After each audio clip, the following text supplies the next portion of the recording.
Hey everybody, welcome back to the church building. I'm Andy, and we are reading through the entire Bible, cover to cover. We're still in 2nd Chronicles, and we're going to be reading 21 through 24. Jehoshaphat slept with his ancestors and was buried with his ancestors in the city of David. His son, Jehoram, succeeded him. He had brothers, the sons of Jehoshaphat, Azariah, Jehiel, Zechariah, Azariah, Michael, and Shephatiah. All these were the sons of King Jehoshaphat of Judah. Their father gave them many gifts of silver, gold, and valuable possessions, together with fortified cities in Judah. But he gave the kingdom to Jehoram, because he was the firstborn. When Jehoram had ascended the throne of his father and was established, he put all his brothers to the sword, and also some of the officials of Israel. Jehoram was 32 years old when he began to reign. He reigned 8 years in Jerusalem. He walked in the way of the kings of Israel, as the house of Ahab had done, for the daughter of Ahab was his wife. He did what was evil in the sight of the Lord. Yet the Lord would not destroy the house of David because of the covenant that he made with David, and since he had promised to give a lamp to him and to his descendants forever. In his days, Edom revolted against the rule of Judah and set up a king of their own. Then Jehoram crossed over with his commanders and all his chariots. He set out by night and attacked the Edomites, who had surrounded him and his chariot commanders. So Edom has been in revolt against the rule of Judah to this day. At that time, Libnah also revolted against his rule because he had forsaken the Lord, the God of his ancestors. Verse 11. Moreover, he made high places in the hill country of Judah, and led the inhabitants of Jerusalem into unfaithfulness, and made Judah go astray.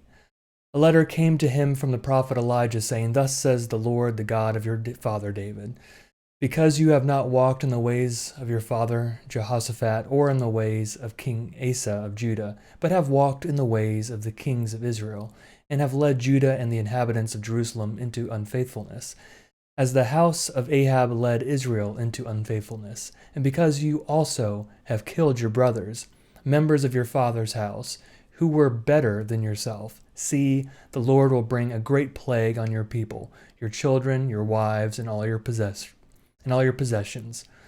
and you yourself will have a severe sickness with the disease of your bowels, until your bowels come out day after day because of the disease. The Lord aroused against Jehoram the anger of the Philistines and of the Arabs who were near the Ethiopians. They came up against Judah, invaded it, and carried away all the possessions that they found that belonged to the king's house, along with his sons and his wives, so that no son was left to him except Jehoahaz, his youngest son. Verse 18. After all this, the Lord struck him in his bowels with an incurable disease. In course of time, at the end of 2 years, his bowels came out because of the disease, and he died in great agony. His people made no fire in his honor, like the fires made for his ancestors. He was 32 years old when he began to reign. He reigned 8 years in Jerusalem. He departed with no one's regret. They buried him in the city of David, but not in the tombs of the kings. Chapter 22. The inhabitants of Jerusalem made his youngest son Ahaziah king as his successor, for the troops who came with the Arabs to the camp had killed all the older sons. So Ahaziah, son of Jehoram, reigned as king of Judah. Ahaziah was 42 years old when he began to reign. He reigned 1 year in Jerusalem. His mother's name was Athaliah, a granddaughter of Omri. He also walked in the ways of the house of Ahab, for his mother was his counselor in doing wickedly. He did what was evil in the sight of the Lord, as the house of Ahab had done, for after the death of his father, they were his counselors, to his ruin. He even followed their advice and went with Jehoram, son of King Ahab of Israel, to make war against King Hazael of Aram at Ramoth Gilead. The Arameans wounded Joram and he returned to be healed in Jezreel of the wounds that he had received at Ramah, when he fought King Hazael of Aram. And Ahaziah, son of King Jehoram of Judah, went down to see Joram, son of Ahab, in Jezreel, because he was sick. But it was ordained by God that the downfall of Ahaziah should come about through his going to visit Joram. For when he came there, he went with Jehoram to meet Jehu, son of Nimshi, whom the Lord had anointed to destroy the house of Ahab. When Jehu was executing judgment on the house of Ahab, he met the officials of Judah and the sons of Ahaziah's brothers, who attended Ahaziah, and he killed them. He searched for Ahaziah, who was captured while hiding in Samaria, and was brought to Jehu and put to death. They buried him, for they said, "He is the grandson of Jehoshaphat, who sought the Lord with all his heart." And the house of Ahaziah had no one able to rule the kingdom. Verse 10. Now when Athaliah, Ahaziah's mother, saw that her son was dead, she set about to destroy all the royal family of the house of Judah. But Jehoshabeth, the king's daughter, took Joash, son of Ahaziah, and stole him away from among the king's children who were about to be killed. She put him and his nurse in a bedroom. Thus Jehoshabeth, daughter of King Jehoram and wife of the priest Jehoiada, because she was a sister of Ahaziah, hid him from Athaliah so that she did not kill him. He remained with them 6 years, hidden in the house of God, while Athaliah reigned over the land. Chapter 23. But in the 7th year of Jehoiada took courage and entered into a compact with the commanders of the hundreds, Azariah, son of Jeroham, Ishmael, son of Jehohanan, Azariah, son of Obed, Maaseiah, son of Adiah, and Elishaphat, son of Zichri. They went around through Judah and gathered the Levites from all the towns of Judah and the heads of families of Israel, and they came to Jerusalem. Then the whole assembly made a covenant with the king of the house of God. Jehoiada said to them, "Here is the king's son. Let him reign as the Lord promised concerning the sons of David. This is what you are to do. 1/3 of you, priests and Levites, who come on duty on the Sabbath, shall be gatekeepers. 1/3 shall be at the king's house, and 1/3 at the gate of the foundation. And all the people shall be in the courts of the house of the Lord. Do not let anyone enter the house of the Lord except the priests and ministering Levites. They may enter, for they are holy, but all the other people shall observe the instructions of the Lord. The Levites shall surround the king, each with his weapon in hand, and whoever enters the house shall be killed. Stay with the king in his comings and goings." Verse 8. The Levites and all Judah did according to all that the priest Jehoiada commanded. Each brought his men who were to come on duty on the Sabbath, with those who were to go off duty on the Sabbath. For the priest Jehoiada did not dismiss the divisions. The priest Jehoiada delivered to the captains the spears and the large and small shields that had been King David's, which were in the house of God. And he set all the people as guard for the king, everyone with weapon in hand, from the south side of the house to the north side of the house, around the altar and the house. Then he brought out the king's son and put the crown on him and gave him the covenant. They proclaimed him king, and Jehoiada and sons anointed him, and they shouted, "Long live the king." When Athaliah heard the noise of the people running and praising the king, she went into the house of the Lord to the people. And when she looked, there was the king standing by his pillar at the entrance, and the captains and the trumpeters beside the king, and all the people of the land rejoicing and blowing trumpets, and the singers with their musical instruments leading in the celebration. Athaliah tore her clothes and cried, "Treason! Treason!" Then the priest Jehoiada brought out the captains who were set over the army, saying to them, "Bring her out between the ranks. Anyone who follows her is to be put to the sword." And the priest said, "Do not put her to death in the house of the Lord." Verse 15. So they laid hands on her. She went into the entrance of the horse gate of the king's house, and there they put her to death. Jehoiada made a covenant between himself and all the people, and the king, that they should be the Lord's people.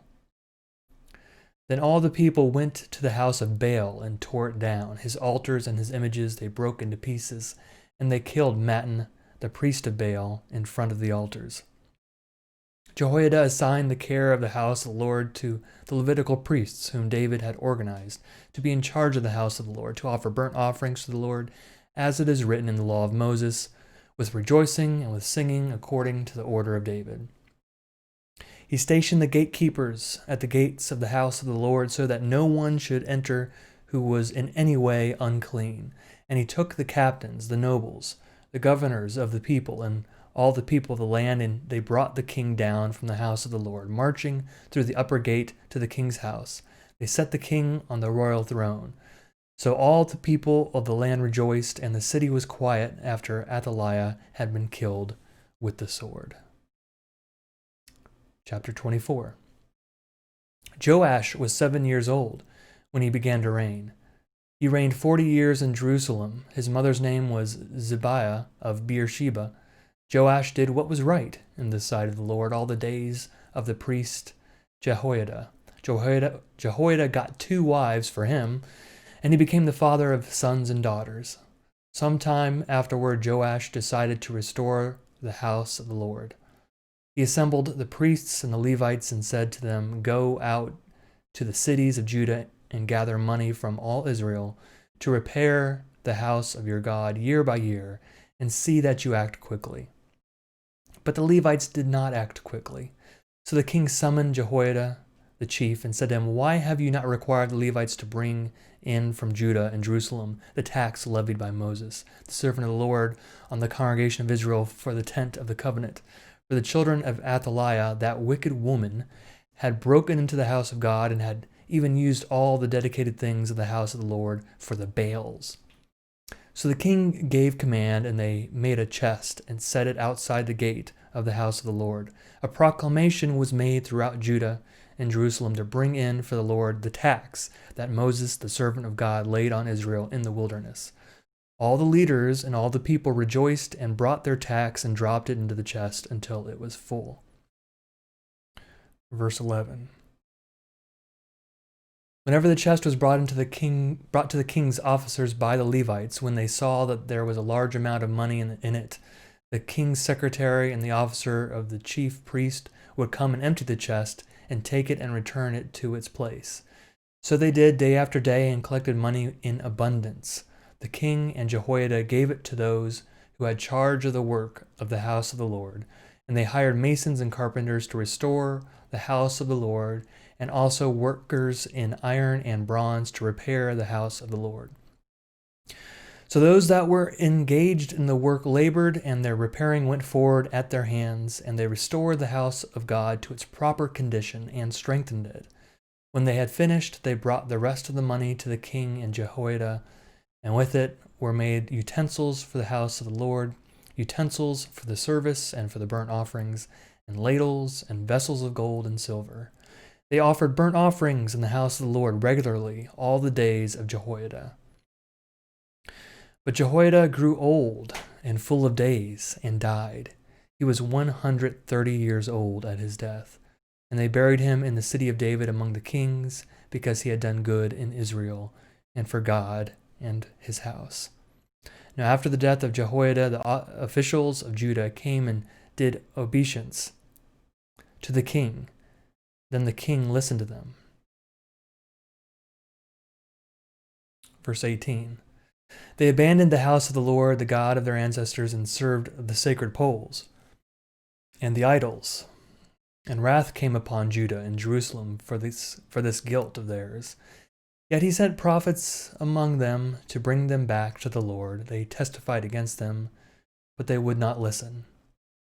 Then the Spirit of God took possession of Zechariah, son of the priest of Jehoiada.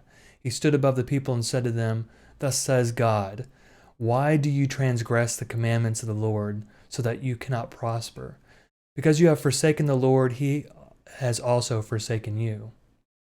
But they conspired against him, and by command of the king they stoned him to death in the court of the house of the Lord. King Joash did not remember the kindness that Jehoiada, Zechariah's father, had shown him, but killed his son.